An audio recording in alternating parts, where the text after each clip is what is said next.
The November rain hammered the tin awning of the Grind Cafe like a relentless drum. Elias Eli Vance sat in the corner, his tired eyes fixed on the couple standing by the door. Mr. Sterling, drenched in an expensive suit, looked shattered, his usual air of power slipping away. Beside him, Miss Sterling clutched a designer leather bag to her chest. At the counter, the man shook his head in disbelief. "We don't understand." "I'm sure I had my wallet." Eli rose from his seat and placed a tray in front of them. One burger, a handful of fries. It was the meal he'd saved up for after 3 days of going hungry. "This one's on me," he said, his voice calm but firm. As the couple looked up in surprise, a sleek black Amex Centurion card slid from Mr. Sterling's jacket and hit the floor with a soft tap. Only Eli noticed. Mr. Sterling quickly pressed it under his shoe, pretending nothing had happened. Every eye in the cafe turned toward Eli, the stranger who had just given away his last meal to two people he didn't even know. Elias Eli Vance wasn't an ordinary barista. On slow shifts, while others scrolled their phones, his eyes traced the blueprints of the Nexus. He sharpened a blunt pencil with careful fingers and ran numbers for material strength. A top graduating structural engineer, he was stuck at the grind, earning $9 an hour. He couldn't afford to renew his license. The system's unfairness left a quiet, stubborn scar. Eli worked non-stop, and not just for himself. His mother, Doña Elena, was sick, and every dollar he made went toward her medicine. The stakes weren't a new car. They were a matter of life or death for her. If he failed to save enough, he could lose her. His dream was fierce and straightforward, to turn the rotting Nexus into a resource hub, a place where people like him and his mother could access healthcare and receive job training. He believed kindness was a strategy, not a whim. His gaze landed on an old newspaper, its headline beside a gold-embossed Sterling Foundation logo, the same emblem he'd seen on Miss Sterling's leather bag. Just then, Jerome, Eli's best friend, burst in, breathless and wide-eyed. "Hey, Eli, I heard you bought food for those two. Looked like they were putting on a show. You spent your whole bus fare? You'll starve, engineer." Eli quietly took a seat across from the Sterlings. The burger he'd just given up was still steaming between them. He didn't sit down to eat. He sat down to face the judgment in the room. Mr. Sterling's gray-blue eyes studied him, flicking from Eli's face to his barista uniform. Sandy, the cranky waitress, walked by and muttered loud enough for everyone to hear, "Good hearts don't pay the electric bill." Hope that kid knows he just traded his bus fare for a useless moment of pride. From the kitchen came the clang of pans, Big Mike's gruff way of agreeing. Mrs. Sterling lowered her head, shame written all over her face. But Mr. Sterling did the opposite. He pushed the plate of food toward Eli with a stiff hand. "You should eat, young man. It's a shame someone as hardworking as you has to sacrifice because of our carelessness. We only had coffee. You can go ahead and charge us, then head home." His tone wasn't grateful. It sounded more like a command, a donation handed down from above. "I'm not hungry," Eli replied evenly. "I'm treating this meal as an investment." "An investment?" Mr. Sterling raised an eyebrow. "And what exactly are you expecting from that investment?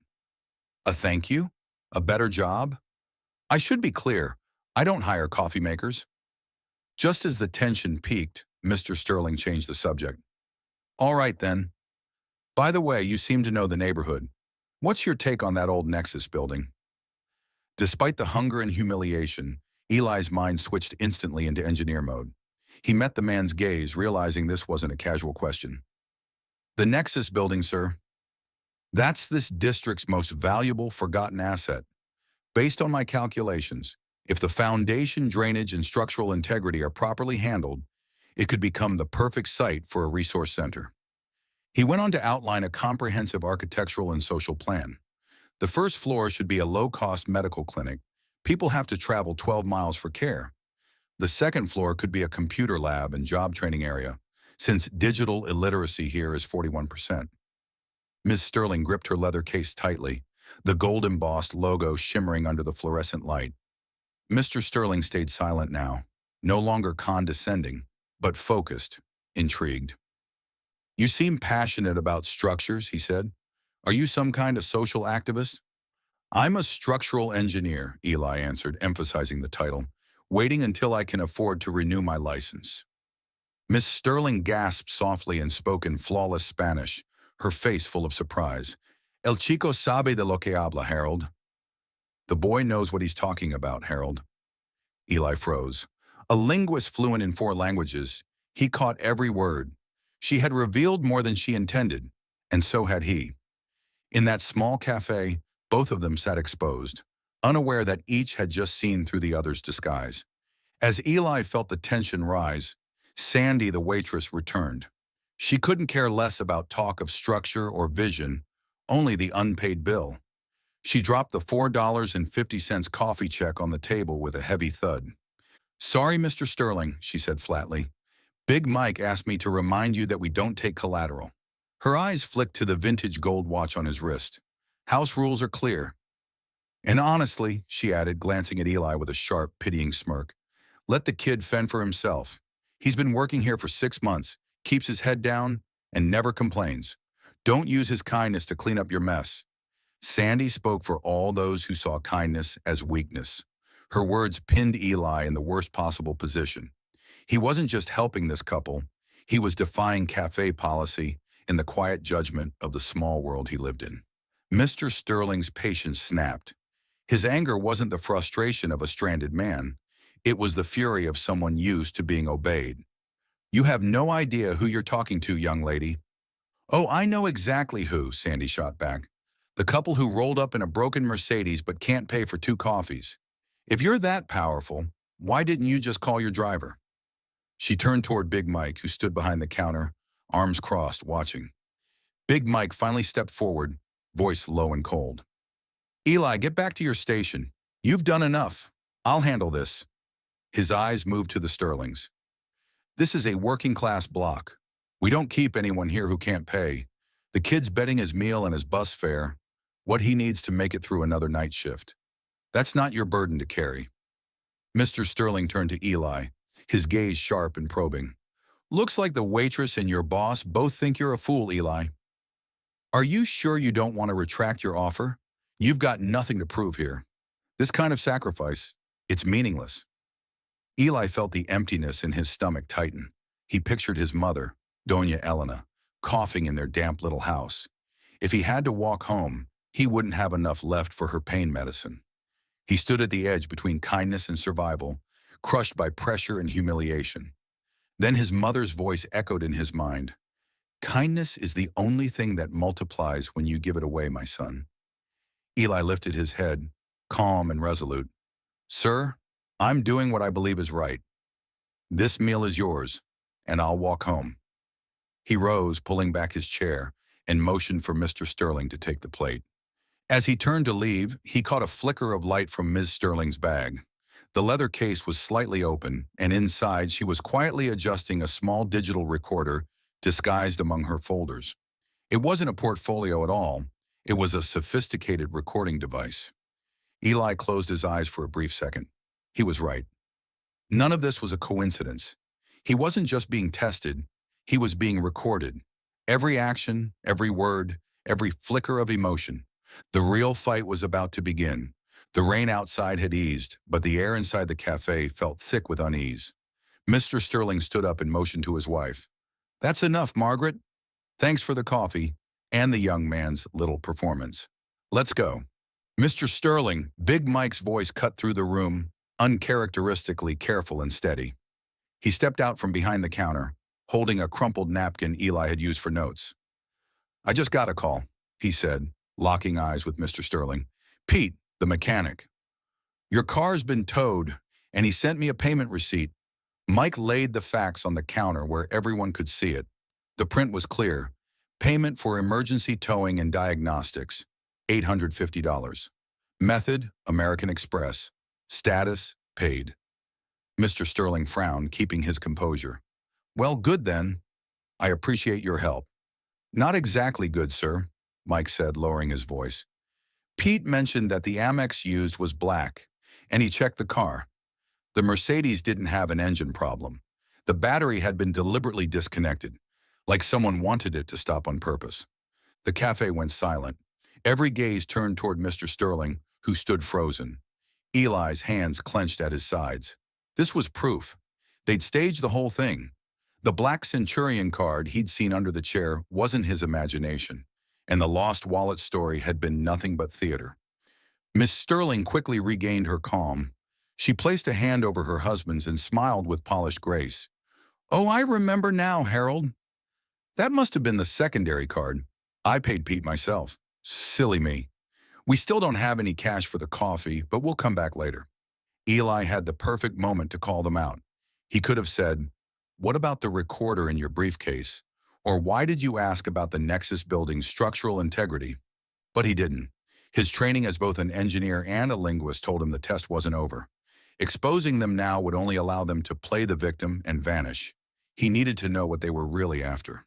"All right, Mr. and Mrs. Sterling," Mike said at last, tired and weary. "I'll comp the coffees.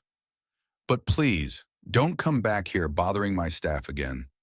Mr. Sterling nodded, regaining the quiet pride of a man used to being in control. He walked toward the door, but as he passed Eli, he stopped. Leaning close, his voice dropped to a whisper that carried weight. "I heard every detail of your Nexus redevelopment plan, Eli. Impressive work. I hope you recorded it, because that may have been the most important conversation of your life." He smiled faintly, a look both knowing and unsettling, then walked out into the fading rain. Eli stood stunned.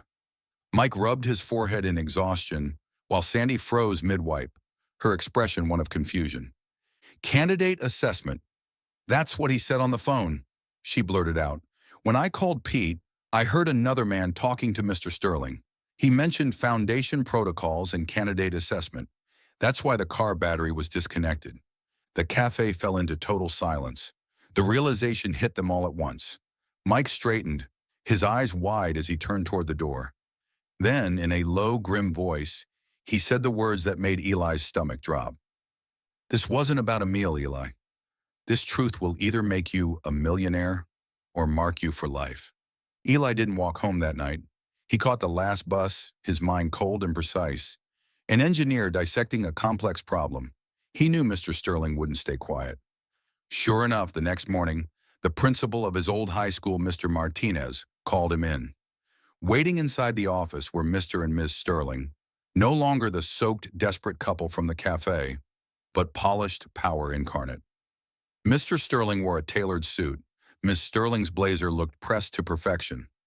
On the principal's desk sat a thick folder embossed with the gold logo of the Sterling Foundation. "Sit down, Eli," Mr. Sterling said. His voice had shifted from arrogance to total authority. Eli didn't sit. He met the man's gaze, no longer the barista from the grind, but a man who understood the game being played.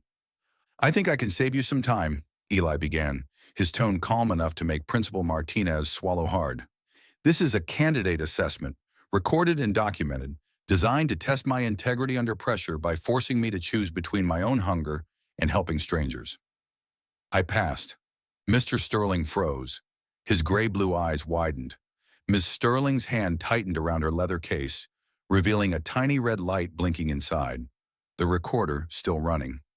"Your Mercedes wasn't broken," Eli continued. "The battery was disconnected on purpose. That black Amex wasn't a secondary card. And your question about the Nexus building's structural strength wasn't random, because the Sterling Foundation is buying that property." He took a step toward the desk. You were tracking us?" Mr. Sterling asked, trying to recover. "No, sir. You were tracking me," Eli replied, pointing at the folder. "I just decoded your data. I heard the phrase foundation protocols. I recognized the exclusive credit card. I saw the foundation logo on your case, and I understood why Ms. Sterling spoke to you in Spanish. You're looking for someone who has both compassion and the capacity to lead a multi-million-dollar community project." Ms. Sterling finally spoke, her composure slipping. "We've studied you for 72 hours, Eli. Your transcripts, work reviews, even neighbor interviews. We need a true leader for this $25 million project, someone willing to give everything." Eli didn't flinch. "Then you chose the wrong method," he said. "You created resentment instead of trust. A leader can't start with deception. I'll take the full scholarship to renew my license and finish my degree." Mr. Sterling regained his smirk. "Of course. The scholarship's yours. But what about the director position at the Nexus Resource Center? 90,000 a year. You'll turn that down? Go back to making lattes? Eli looked him straight in the eye, then turned to Principal Martinez. Principal, as a witness, I'll accept the position. But on one condition. He placed his hand on the foundation's folder. The Sterling Foundation won't just spend $25 million redeveloping Nexus. To rebuild the trust your deception damaged, you'll create an emergency fund covering professional license renewals and healthcare costs for every low-income worker in this district for the next 5 years. Only when institutional kindness matches personal kindness will I sign that contract. Mr. Sterling's face drained of color. He turned to his wife. Miss Sterling hesitated, then gave a reluctant nod. Eli delivered the final blow. And Mr. Sterling, he said evenly, I've recorded this conversation too, just to make sure the Sterling Foundation doesn't lose its wallet again. The room fell silent. Mr. Sterling tugged at his collar, just as a knock sounded at the door. Big Mike stepped in, holding a phone. He looked from Mr. Sterling to Eli, a look of disbelief on his face. Mr. Sterling, he said, your driver just called. He said you transferred money to cover all of Doña Elena's medical bills for the next year. He also asked if I'd join the community board at the new Nexus Center. Mr. Director? The boardroom of the Sterling Foundation, housed in the old City Hall, glittered beneath a massive chandelier. Eli Vance found the room's opulence foreign. He stood at the center, surrounded by city council members, investors, and local press. Every one of them a witness to what was about to unfold. Mr. Sterling took the podium, looking regal and radiant. He began a grand speech about the Foundation's vision of kindness, retelling the story of a young barista who had sacrificed his own meal, but twisting it into something unrecognizable. We discovered a rough diamond, he declared, his voice filled with practiced warmth. A young man of immense compassion, though lacking experience and vision. The Sterling Foundation has decided to grant Elias Vance a full scholarship, allowing him to grow and learn, a purely charitable act with no strings attached. He placed a thin folder on the table, the 4-year scholarship contract. But as for the directorship of the $25 million Nexus Resource Center, Mr. Sterling continued, his tone sharpening, we need a proven leader. Therefore, we'll appoint a veteran CEO from Atlanta to take that role. Elias may serve as assistant director, learning for the next decade. That's our final offer. Accept our generosity or return to pouring coffee. Whispers rippled through the crowd. Eli felt the humiliation burn through him. Mr. Sterling hadn't just stripped away his title, he'd erased his name from the very project that symbolized empowered compassion. Eli stepped forward. He didn't have their tailored suits or their polished poise, but he had truth and the steady resolve of an engineer. I appreciate the scholarship, he said, his voice trembling slightly with anger. But I don't need to be someone's assistant for 10 years. I've already learned enough from you. I've learned that kindness can be weaponized to control just as easily as money. A thankless young man, someone on the council muttered. Eli ignored it. His gaze swept past Mr. Sterling's fury and met the audience. Mr. Sterling says he wants a proven leader. I agree. But your bank account doesn't prove leadership. It's proven by character. I'm the only one here who knows the actual structural problems of the Nexus building. I'm the only one who's risked everything for this community. And I'm the only one who noticed Miss Sterling's hidden recorder from the very start. Miss Sterling's face went pale. She tried to smile but failed. The murmurs turned into gasps. Reporters raised their recorders higher. Everyone could feel it. The clash between old power and new integrity. The unspoken question hung in the air. He knew all along? Just how sharp is this man? Mr. Sterling, sensing the room slipping from his control, barked, Enough! This meeting is over. I've made my decision. Final. Just then, the heavy doors of the boardroom swung open. A woman in a sharp black suit entered with commanding calm.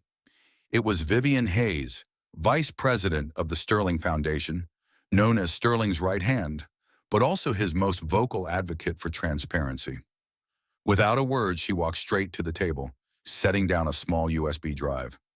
Ladies and gentlemen, she said firmly, I'm Vivian Hayes, vice president of the Sterling Foundation. Before this meeting concludes, I believe there's a recording that you all need to hear. It's of a private conversation between Mr. Sterling and me earlier today, where he admits to orchestrating the entire incident and planning to strip Elias Vance of his position out of personal pride. The room fell utterly silent. Mr. Sterling stood frozen, his gray-blue eyes locked on that tiny USB drive, the small, gleaming symbol of his public downfall.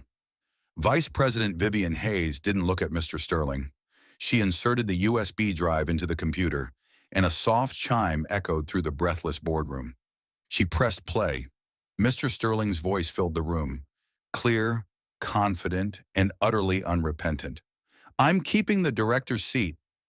Elias is too good, too pure. He'll never grasp the ruthless practicality of business.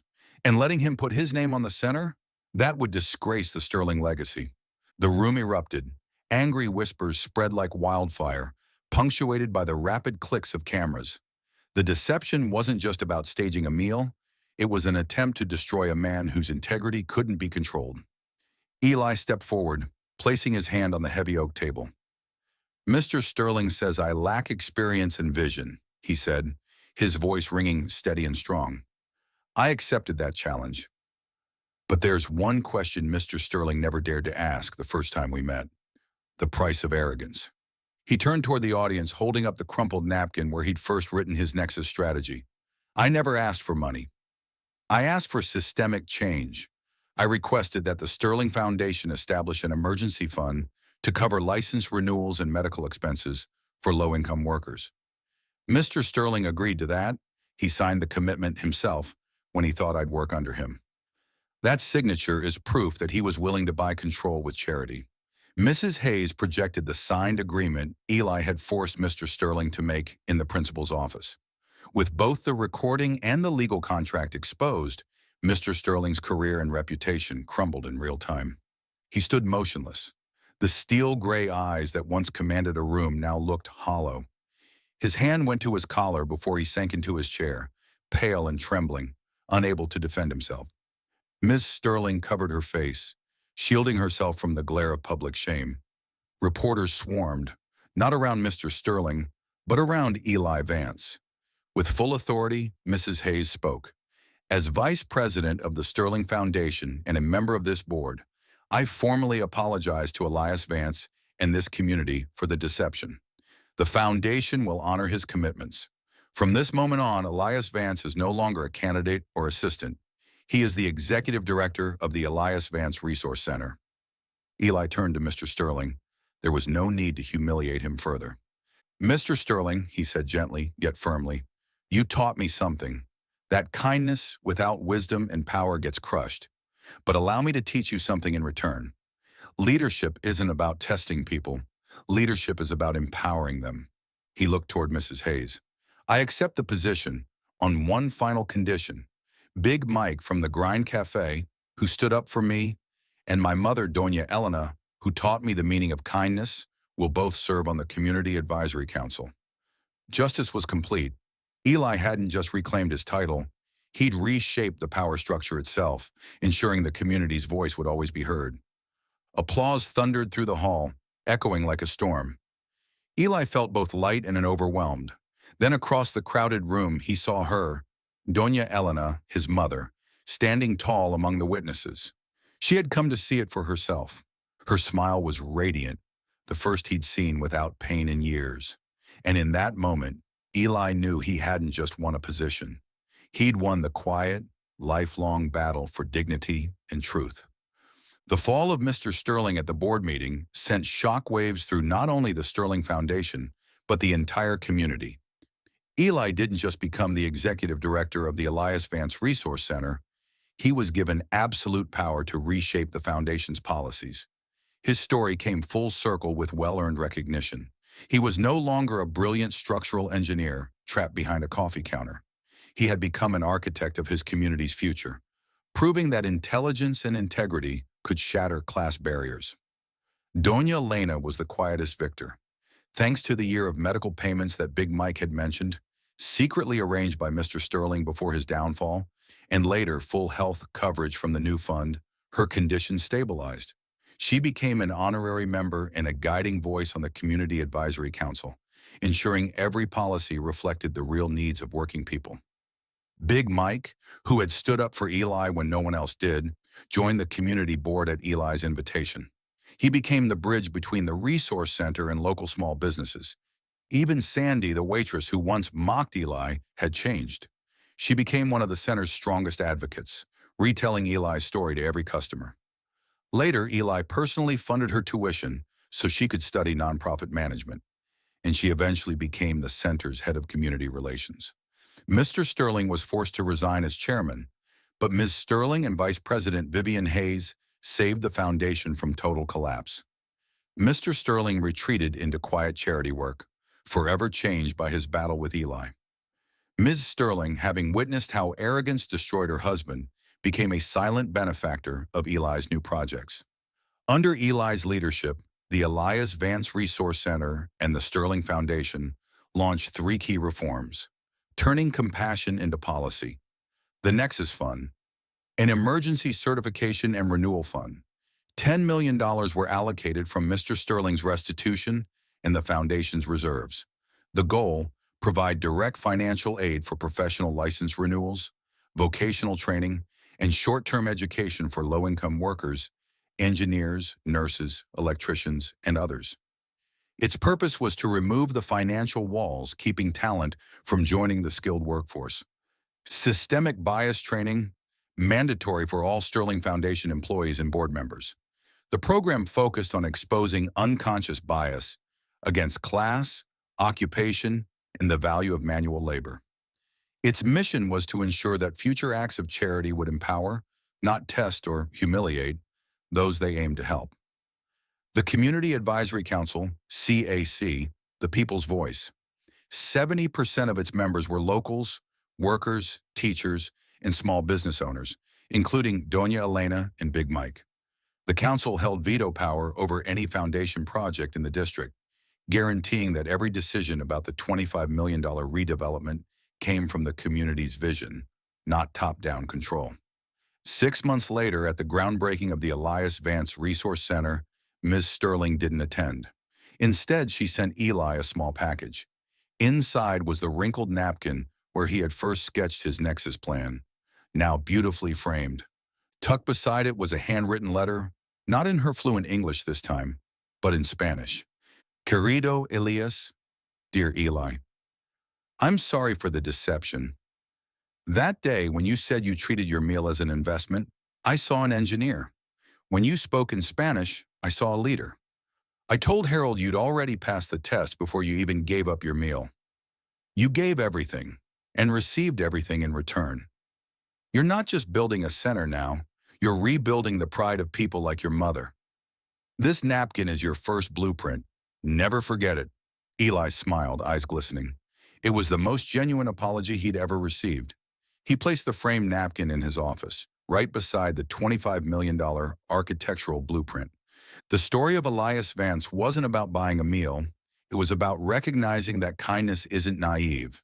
It's the highest form of strategic intelligence. Somewhere near you, there's someone limited by circumstance, a hidden engineer, a linguist, or a born leader waiting to be seen. Think of the person who once bought you a meal, or the one who saw your potential before anyone else. Share their story in the comments. Let's prove together that when kindness is empowered, an entire community can be rebuilt. On the once forgotten grounds of the old Nexus building, the Elias Vance Resource Center rose, a beacon of glass and steel. Standing under its shining lights, Eli understood. He hadn't just earned a meal. He had restored dignity to everyone who had ever been underestimated. Kindness had won.